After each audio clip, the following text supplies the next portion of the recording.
আফগানিস্তান পাকিস্তান সীমান্ত আবার রক্তাক্ত। কয়েক মাসের তুলনামূলক শান্তির পর হঠাৎ করেই দুদেশের মধ্যে পাল্টা হামলা, ড্রোন আক্রমণ, বিমান অভিযান এবং সীমান্ত গোলাগুলি পরিস্থিতিকে এমন জায়গায় নিয়ে গিয়েছে যেখানে প্রশ্ন উঠছে, দক্ষিণ এশিয়ার এই অংশ কি আবারও এক দীর্ঘস্থায়ী অস্থিরতার দিকে এগোচ্ছে? সর্বশেষ পরিস্থিতিতে আফগান তালিবান সরকার দাবি করেছে তারা পাকিস্তানের সীমান্তবর্তী লক্ষ্যবস্তুতে হামলা চালিয়েছে। এই হামলার জেরে পাকিস্তানের বালুচিস্তান প্রদেশে কয়েকজন আহত হয়েছে বলে স্থানীয় সূত্রে জানা যাচ্ছে। অন্যদিকে পাকিস্তান সেনাবাহিনী জানিয়েছে তারা 4টি প্রাথমিক মানের ড্রোন ভূপতিত করেছে এবং স্পষ্টভাবে হুঁশিয়ারি দিয়েছে আর কোনো উস্কানি এলে উপযুক্ত জবাব দেওয়া হবে। এই ঘটনার সঙ্গে সঙ্গে আবার সামনে এসেছে পুরনো প্রশ্ন, এই সংঘাত কি শুধুই সীমান্ত নিরাপত্তা, নাকি এর পেছনে রয়েছে আরও গভীর রাজনৈতিক, কৌশলগত এবং আঞ্চলিক দ্বন্দ্ব? ঘটনার সময়রেখা বলছে উত্তেজনা হঠাৎ তৈরি হয়নি।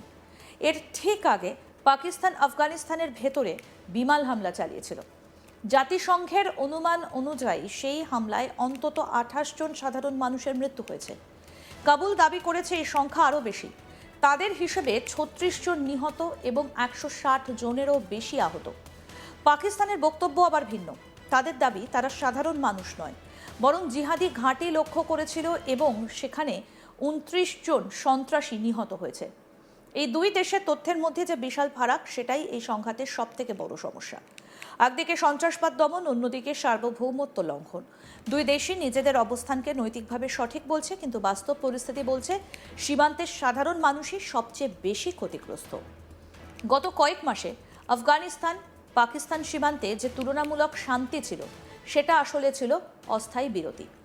অক্টোবর মাসে একটা যুদ্ধবিরতি চুক্তি হয়েছিল কয়েক সপ্তাহের ভয়াবহ সংঘর্ষের পর, কিন্তু সেই শান্তি দীর্ঘস্থায়ী হয়নি। সাম্প্রতিক হামলা আবার দেখিয়ে দিল এই অঞ্চলের সংঘাত এখনো মূল সমস্যাগুলো সমাধান করতে পারেনি। এই সংঘাতের কেন্দ্রে রয়েছে একটা নাম, ডুরান্ড লাইন। ব্রিটিশ আমলের টানা এই সীমান্ত রেখা আফগানিস্তান কখনো পুরোপুরি মেনে নেয়নি। পাকিস্তান এই সীমান্তকে আন্তর্জাতিকভাবে স্বীকৃত বলে দাবি করে, কিন্তু আফগানিস্তানের অবস্থান ঐতিহাসিকভাবে বরাবরই ভিন্ন। এই সীমান্ত শুধু একটা মানচিত্রের লাইন নয়, বরং দুই দেশের রাজনৈতিক পরিচয় এবং জাতিগত বাস্তবতার সংঘর্ষস্থল। কিন্তু শুধুমাত্র সীমান্ত বিরোধী এই সংঘাতের মূল কারণ নয়, আরও গভীর একটা ইস্যু রয়েছে, যার নাম টিটিপি, তেহরিক-ই-তালিবান পাকিস্তান। পাকিস্তানের অভিযোগ, এই জঙ্গি সংগঠন আফগানিস্তানের ভেতরে আশ্রয় পেয়ে পাকিস্তানের ভেতরে হামলা চালাচ্ছে। ইসলামাবাদ বারবার বলেছে তালিবান সরকার এই গোষ্ঠীকে নিয়ন্ত্রণ করতে ব্যর্থ হয়েছে বা ইচ্ছাকৃতভাবে ব্যবস্থা নেয়নি। অন্যদিকে তালিবান সরকার এই অভিযোগ সরাসরি অস্বীকার করে। তাদের বক্তব্য, আফগানিস্তানের মাটি কোনো দেশের বিরুদ্ধে ব্যবহার হতে দেওয়া হচ্ছে না, বরং পাকিস্তানি বারবার আফগান ভূখণ্ডে বিমান হামলা চালিয়ে সাধারণ মানুষকে জানে শেষ করছে। এই পারস্পরিক অভিযোগের রাজনীতি আজ দুই দেশের সম্পর্ককে এক বিপজ্জনক জায়গায় নিয়ে এসেছে।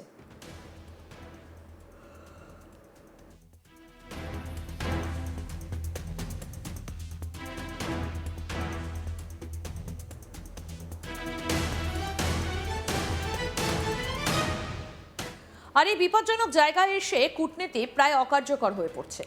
সাম্প্রতিক ঘটনায় পাকিস্তান দাবি করেছে তারা সীমান্ত অঞ্চলে অভিযান চালিয়ে সন্ত্রাসী ঘাঁটি লক্ষ্য করেছে। তাদের তথ্য অনুযায়ী এই অভিযানের জবাবে তারা কয়েকটা ড্রোন ভূপতিত করেছে। পাকিস্তানের তথ্য ও সম্প্রচার মন্ত্রী জানিয়েছেন সাম্প্রতিক সন্ত্রাসী হামলার জবাব দিতেই এই অভিযান চালানো হয়েছে, কিন্তু আফগানিস্তান বলছে বাস্তব চিত্র সম্পূর্ণ আলাদা। তাদের অভিযোগ, পাকিস্তানের হামলায় সাধারণ মানুষের বাড়িঘর ধ্বংস হয়েছে, শিশু ও নারী সহ বহু মানুষ হতাহত হয়েছে। কাবুল এই হামলাকে কাপুরুষোচিত এবং অমানবিক বলে বর্ণনা করেছে। এই দুই বিপরীত বয়ান শুধু তথ্যগত বিভ্রান্তি তৈরি করছে না, বরং আঞ্চলিক আস্থার সংকটকে আরও গভীর করছে। গত কয়েক মাসে এই ধরনের সীমান্ত সংঘর্ষ নতুন কিছু নয়। 2026-এর ফেব্রুয়ারিতেই দুই দেশের মধ্যে ভয়াবহ সংঘর্ষে বহু প্রাণহানি ঘটে। মার্চ মাসে পাকিস্তানের একটা বিমান হামলায় কাবুলে একটা মাদক নিরাময় কেন্দ্র ধ্বংস হয়, যেখানে বহু মানুষ নিহত হয় বলে অভিযোগ ওঠে।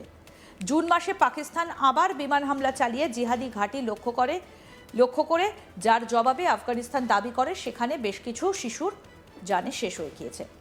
এই ধারাবাহিকতা স্পষ্ট করে দিচ্ছে এটা আর বিচ্ছিন্ন ঘটনা নয়, বরং একটা দীর্ঘস্থায়ী লো ইন্টেন্সিটি ওয়ার বা নিম্নমাত্রার যুদ্ধ পরিস্থিতি। এখানে সবথেকে গুরুত্বপূর্ণ বিষয় হলো দুই দেশই নিজেদের নিরাপত্তার যুক্তির সামনে রাখছে। পাকিস্তান বলছে তারা নিজেদের অভ্যন্তরীণ সন্ত্রাসবাদ থেকে রক্ষা করছে, আফগানিস্তান বলছে তারা সার্বভৌমত্ব রক্ষা করছে এবং বিদেশি আগ্রাসনের বিরুদ্ধে দাঁড়াচ্ছে, কিন্তু বাস্তবে এই দুই অবস্থানই সীমান্তের সাধারণ মানুষের জন্য ভয়াবহ পরিণতি ডেকে আনছে।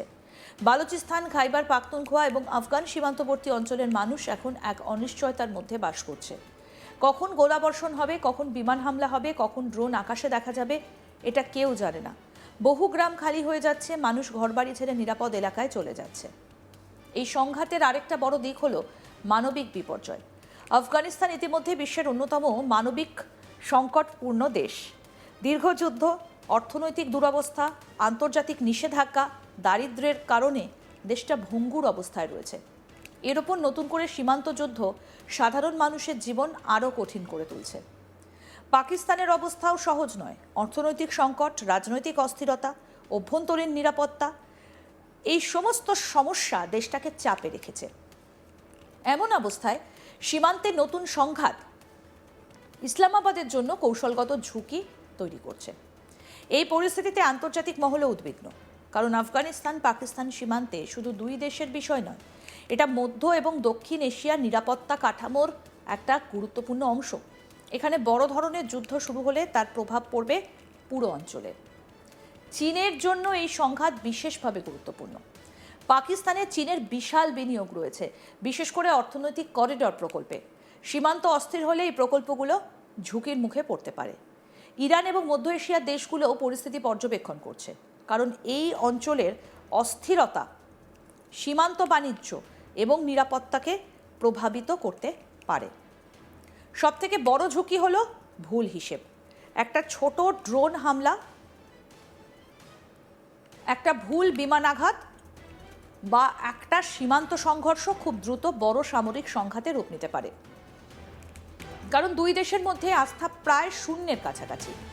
আফগান তালিবান সরকার 2021 সালের ক্ষমতায় ফেরার পর অনেকে ভেবেছিল পাকিস্তানের সঙ্গে সম্পর্ক উন্নত হবে, কিন্তু বাস্তবতা উল্টো পথে গেছে। টিটিপি ইস্যু, সীমান্ত বিরোধ এবং পারস্পরিক অবিশ্বাস দুই দেশকে আরও দূরে ঠেলে দিয়েছে।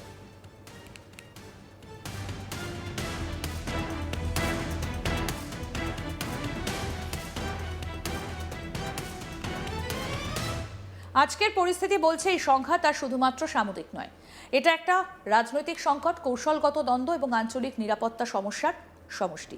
সবথেকে কঠিন প্রশ্ন এখন একটাই, এই সংঘাত কোথায় গিয়ে থামবে? দুই দেশই বলছে তারা প্রতিরক্ষা করছে, কেউই পিছু হচ্ছে না। পাকিস্তান বলছে সন্ত্রাসবাদের বিরুদ্ধে অভিযান চলবে, আফগানিস্তান বলছে সার্বভৌমত্ব রক্ষা করা হবে। এই দুই অবস্থান যতক্ষণ পরিবর্তন না হবে ততক্ষণ সীমান্তে শান্তি ফিরে আসা কঠিন। শেষ পর্যন্ত সবথেকে বড় ক্ষতি হচ্ছে সেই মানুষগুলো যাদের এই রাজনৈতিক সিদ্ধান্তে কোনো ভূমিকা নেই। সীমান্তের গ্রামবাসী, সাধারণ কৃষক, শ্রমিক এবং শিশু, তাদের জীবন প্রতিদিন অনিশ্চয়তার মধ্যে কাটছে। আরও আপডেট পেতে দেখতে থাকুন আজ তাক বাংলা, সাবস্ক্রাইব করুন।